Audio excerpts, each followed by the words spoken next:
She takes a handful of the pages of the Bible and she rips them out and throws them out. I was devastated. Years later, she came to my house, knocked on the door, and she said, I had just given my life to Jesus as a 16-year-old. And it was, I had never read the Bible. I'd never gone to church. And I'm reading it like, this is the most amazing news.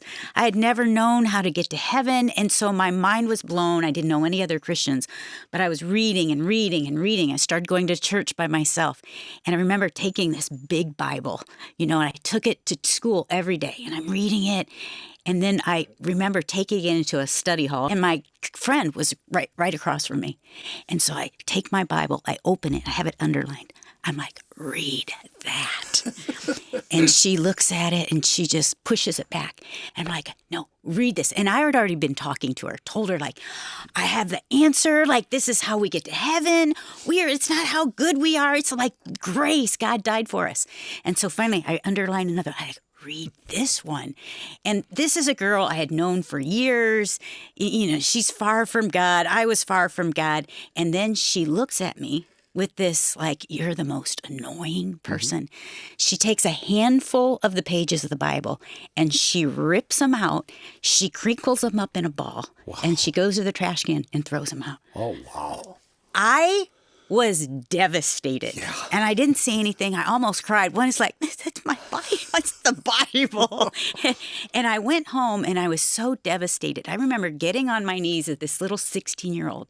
And I'm like, Lord, I did it wrong. Yeah. Like, it's good news. I want to tell everybody, and I'm so sorry. I must be doing it wrong.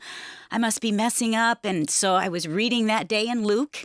And I've never read this before, but when I came to, blessed are you when people hate you and when they exclude you and revile you and spurn your name as evil on account of the Son of Man.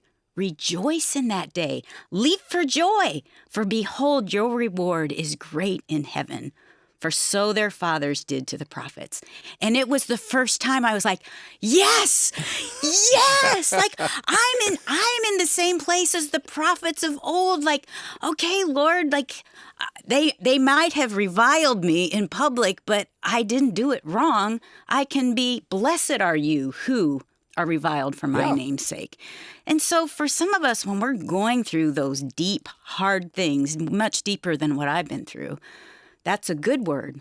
Yeah. But sometimes, as you said, there's some stuff that's in here that's hard.